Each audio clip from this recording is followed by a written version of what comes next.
Hello friends, welcome to my channel lovely life style. இன்றைக்கி சூப்பரான ஒரு அவல் பாயசம் ரெசிபியோடு நான் உங்களை மீட் பண்ணுறேன். இது எங்கள் வீட்டில் எல்லாருக்குமே ரொம்ப ஃபேவரட்டான ஒரு ஸ்வீட் ரெசிபி. இது 5 நிமிஷம் இருந்தால் போதும். வீட்டில் யாராவது கெஸ்ட்டு வந்துட்டாங்கன்னா, வேறு எந்த திங்கும் அவைலபிளாக இல்லை அப்படின்னா அவல் மட்டும் இருந்துச்சுன்னா நம்ம சட்டுன்னு செஞ்சிடலாம் 5 நிமிஷத்தில். மெயினாக இப்போ வந்து இந்த ஆயுத பூஜை, சரஸ்வதி பூஜை அப்படிலாம் சொல்லிட்டு நம்மளோட ஃப்ரெண்ட்ஸ்லாம் செலிப்ரேட் பண்ணியிருப்பாங்க. ஸோ அதனால் அவல் எல்லார் வீட்லேயும் கண்டிப்பாக இப்போ இருக்கும். ஸோ அதனால் நீங்கள் எல்லாருமே எனக்கு தெரிஞ்சு இதை இப்போ ட்ரை பண்ணலாம். ரொம்ப சூப்பராக இருக்கும். ஸோ வாங்க நான் எப்படி செய்கிறேன் அப்படிங்கிறத உங்களுக்கு கற்றுக் கொடுக்குறேன். ஒரு பேனில் ஃபஸ்ட்டு ஒரு 2 ஸ்பூன் அளவு நம்ம வந்து நெய் ஆட் பண்ணிக்கணும். நெய் கொஞ்சம் மெல்ட் ஆனதுக்கப்புறம் நம்ம என்ன பண்ணலாம், என்னென்ன நட்ஸ்லாம் நீங்கள் போடணும், உங்களுக்கு எது அவைலபிளாக இருக்கோ அதை ஆட் பண்ணிக்கோங்க. இன்றைக்கி நான் வந்து கேஷ்நட் நான் போடுறேன். உங்களுக்கு பாதாம் இருக்குது, கிரேப்ஸ் இருக்குது அப்படின்னா நீங்கள் எது உங்களுக்கு இருக்கோ அதை ஆட் பண்ணி அதை பொரிச்சு எடுத்துட்டேன். இப்போ அதே நெய்யில் வந்து வெள்ளை அவல் சொல்லுவோம்ல, ஸோ அதை வந்து ஃபஸ்ட்டு போட்டு பொரிச்சு எடுத்துக்கணும். நீங்கள் போட்டதுமே அது நல்லா அது சைஸ் கொஞ்சம் மாறுறது, கொஞ்சம் கிறிஸ்பியாக ஆறுது நமக்கு தெரியும். ஒரு 1 மினிட் போதும், 1லேருந்து ஒரு 2 நிமிஷம் அதை லைட்டாக பொரிச்சு எடுத்துக்கோங்க. எடுக்க வேணாம், ஃபஸ்ட்டு அந்த நெய்லேயே அது நல்லா பொரியட்டும்.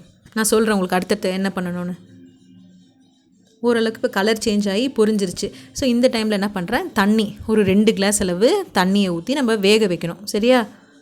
அவல் வந்து அடி பிடிக்கும் வெந்துருச்சுன்னா. ஏன்னா ஒரு கஞ்சி ஸ்டேஜுக்கு வந்துடும்ல, அதனால் அடி பிடிக்கும். அதனால் அப்பப்போ கலரி விட்டுட்டே இருக்கணும். ஸோ அந்த நெய்யில் அந்த தண்ணியோடு அது வேகும் போது அதோட டேஸ்ட் ரொம்பவே நல்லாயிருக்கும். நெய் போடாமல் செஞ்சிங்கன்னா கொஞ்சம் டேஸ்ட் கம்மியாக இருக்க மாதிரி இருக்கும். ஸோ இப்போ தான் கொதிக்க ஆரம்பிக்குது, இன்னும் கொஞ்சம் நேரம் ஆகட்டும். இது வந்து ஒரு 1 மினிட்டுக்குள்ளேயே வெந்துடும். ஸோ இப்போ நல்லா கொதிக்க ஆரம்பிச்சிருச்சு. அந்த பக்கம் பாலும் கொதிச்சிட்ருக்கு. இப்போ ஓரளவுக்கு அவல் வந்து கம்ப்ளீட்டாக வெந்துருச்சு. இந்த பக்கம் நான் என்ன பண்ணுறேன், வெள்ளைப்பாகு காய்ச்சணும்ல, ஸோ அதுக்கு நான் என்ன பண்ணியிருக்கேன், ஒரு பாத்திரத்தில் கொஞ்சமாக தண்ணி எடுத்து கொஞ்சமாக வெல்லம் சேர்த்துருக்கேன். வெல்லம் மெல்ட் ஆகட்டும்.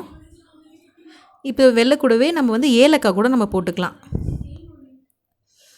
ஏலக்காய் தட்டி நான் அதையும் போட்டுட்டேன்னா இப்போ ஃபுல்லாக வெந்துருச்சு. இங்கே அவல் வந்து நல்லா வெந்ததுக்கப்புறம் அதில் நம்ம வறுத்த அந்த முந்திரி பருப்பு நான் ஆட் பண்ணியிருக்கேன். ஆட் பண்ணிவிட்டு அந்த முந்திரி பருப்போட சும்மா லைட்டாக கலரி விட்டுக்கோங்க. இந்த பக்கம் வந்து வெல்லம் ஃபுல்லாக கரைஞ்சிருச்சு. பாகு ஸ்டேஜ்லாம் வர வேணாம், கரைஞ்சா போதும். இதை ஃபில்ட்ரு பண்ணி இதையும் நம்ம எடுத்து வச்சுக்கணும். ஸோ இங்கே நான் பால் வந்து தண்ணி ஊற்றாமல் ஒரு 1/2 லிட்டர் பாலை வந்து நான் நல்லா காய்ச்சிருக்கேன் திக்காக. சரியா? இப்போ இந்த பாலை வந்து நம்ம அவலில் ஆட் பண்ண போகிறோம். இந்த பால் எவ்வளோ திக்காக இருக்கோ அந்த அளவுக்கு உங்களோட ரெசிபி வந்து உங்களோட பாயசம் வந்து ரொம்ப சூப்பராக இருக்கும். ஸோ போட்டதுக்கப்புறமே உடனே கலருங்க. இப்போ வந்து அப்படி கட்டி கட்டியாக ஃபார்ம் ஆகிற மாதிரி இருக்கும். அது இல்லாமல் கை விடாமல் நீங்கள் அதை ஃபுல்லாக கலக்கி விட்டிங்கன்னா எல்லாமே ஒரே மாதிரி ஒரு பேஸ்ட் ஸ்டேஜுக்கு வரும். பேஸ்ட்டில் ஓரளவுக்கு எல்லாமே எங்கேயுமே கட்டி தட்டாமல் அழகாக ஈவனாக மிக்ஸ் ஆகிருக்கும். ஸோ இந்த மாதிரி ஃபஸ்ட்டு நல்லா மிக்ஸ் பண்ணிக்கோங்க.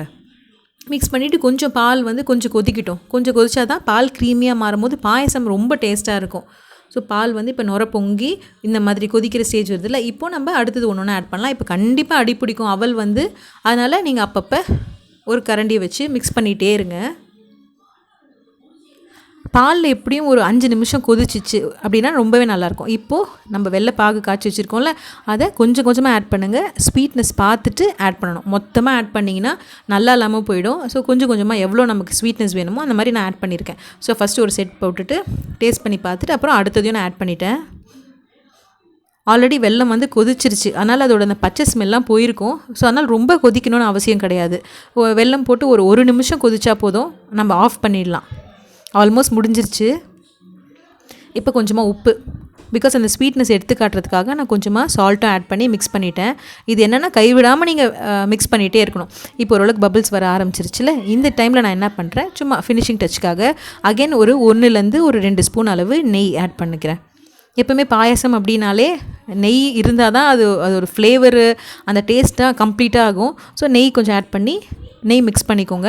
இப்போ வந்து நெய் நீங்கள் என்ன தான் மிக்ஸ் பண்ணாலும் அது அதில் சேராமல் ஓரமாக நிற்கும். ஸோ இந்த கரெக்டான ஸ்டேஜ், நெய் வந்து பிரிஞ்சு வர ஆரம்பிச்சிருச்சு அப்படிங்கிற அர்த்தம். ஸோ அதனால் இதோடு நம்ம என்ன பண்ணிடலாம், ஆஃப் பண்ணிட வேண்டியது தான். ஸோ தெரியுதா, நெய் வந்து உங்களுக்கு அந்த பார்டரில் ஒரு லைன் மாதிரி இருக்கும். நீங்கள் என்ன பண்ணாலும் சேராது. இதுக்கு மேலே விட வேணாம்.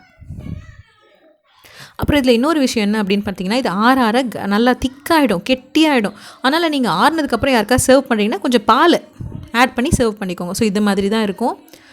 சூடாக சாப்பிட்டா ரொம்ப டேஸ்ட்டாக இருக்கும். ஃப்ரிட்ஜில் வச்சு கூட சில பேர் சாப்பிடுவாங்க.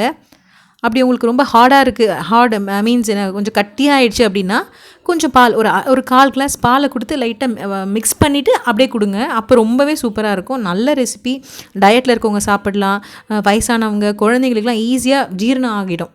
அதனால் ஹெவி மீல் அவாய்ட் பண்ணணும்னு நினைக்கிறவங்க இது தாராளமாக கொடுக்கலாம். வீட்டில் கெஸ்ட்டு வந்தால் இது பண்ணால் ரொம்பவே உங்களை அப்ரிஷியேட் பண்ணுவாங்க. ஸோ இந்த ரெசிபி உங்களுக்கு பிடிச்சிருக்குன்னா லைக் ஷேர் பண்ணி சப்ஸ்கிரைபும் பண்ணி வச்சுக்கோங்க. தேங்க்ஸ் ஃபார் வாட்சிங் மை வீடியோ.